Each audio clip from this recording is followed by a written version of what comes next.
प्रज्ञा अवतार के रूप में धरती पर आए। तो जब जब जो है अधर्म अनीति पाप बढ़ता है, अत्याचार बढ़ता है, तो भगवान धरती पर आते हैं, जन्म लेते हैं और मनुष्य को रास्ता दिखाते, अच्छे रास्ते पर चलाने की कोशिश करते भगवान। जैसे नरसिंह अवतार के बारे में आपने सुना होगा, सुना है कि नहीं सुना है?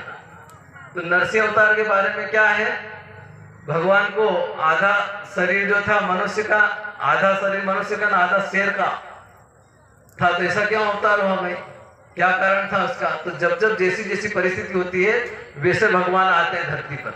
नरसिंह के रूप में क्यों आए? वो हिरण्यकश्यप राजा था, उसको मारने के लिए आए।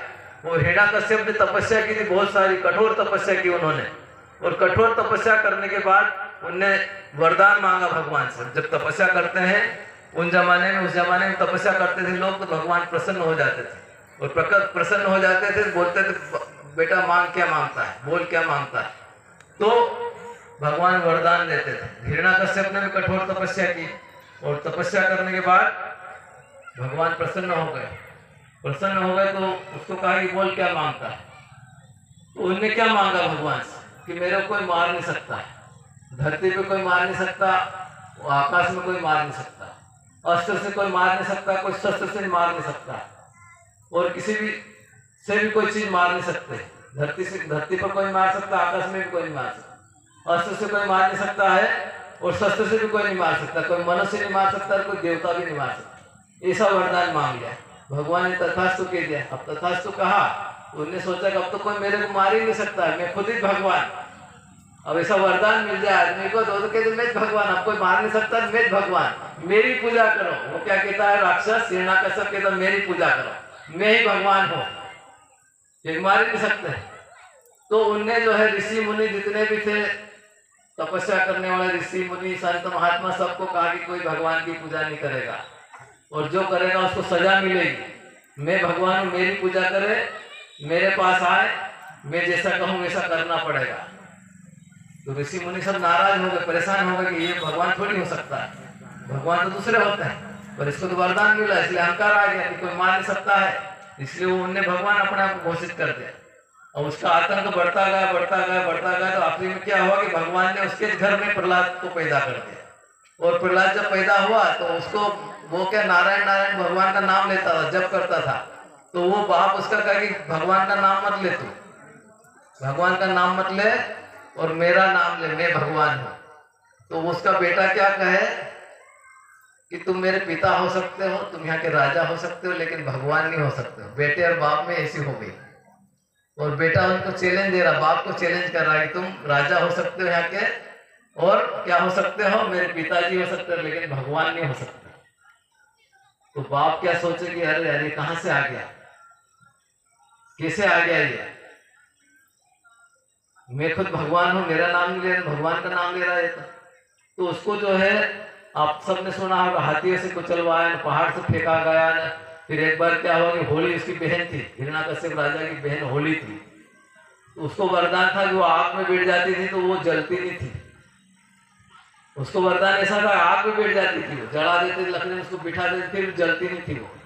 तो हिरण्यकश्यप ने कहा कि तू बहन, इसको जो है भगवान का खूब नाम लेता है और इसको दंड देते हैं, तू इसको गोद में लेके बैठ जा, आग लगा देते नीचे से और इसको मार दे तू, क्योंकि तू तो मरेगी नहीं, वरदान है।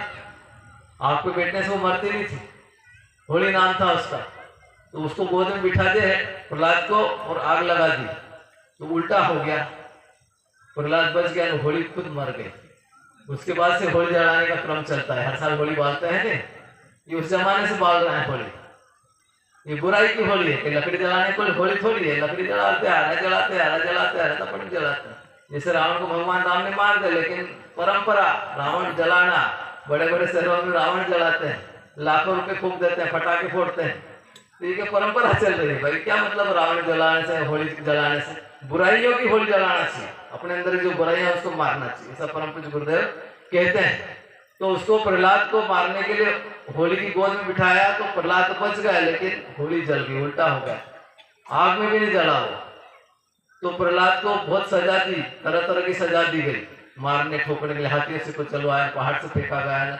एक बार ये ऐसा खंबा, जाड़ा खंबा था, उसमें आग लगा दी और खंबे को लाल चट कर दिया। और उसको कहा कि प्रहलाद को तू इसको पकड़ नहीं तो तेरे को जो है इधर से मारेंगे। तो आग देखी उसने, वो डर गया कि पास में गया, देखा कि मैं कैसे पकड़ूं, जलते हुआ खंबा लाल चट आग में। तो उनने पास में जाके देखा तो उसमें लाल लाल कीड़ियां चल रही थी।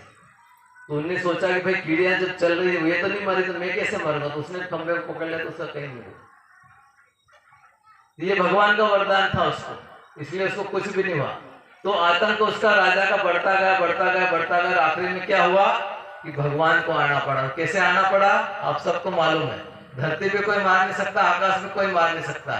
तो भगवान दरवाजे की चौखट पर खड़े हुए और कोई अस्त्र से नहीं मार सकता, कोई शस्त्र से नहीं मार सकता।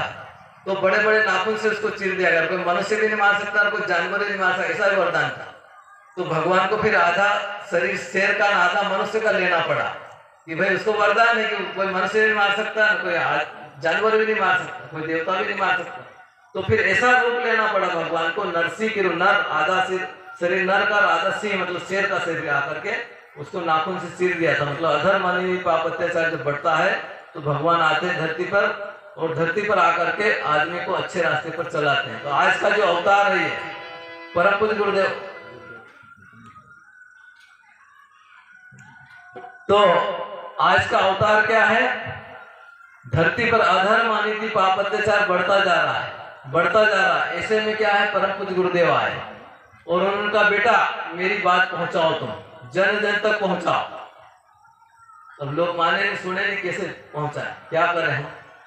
गुरुदेव ने कहा कि भाई मेरी बात पहुंचाओ, तो कोई सुनने को तैयार नहीं। गुरुदेव ने क्या करा, सबसे पहले जब शांतिकुंज में आश्रम बनाया तो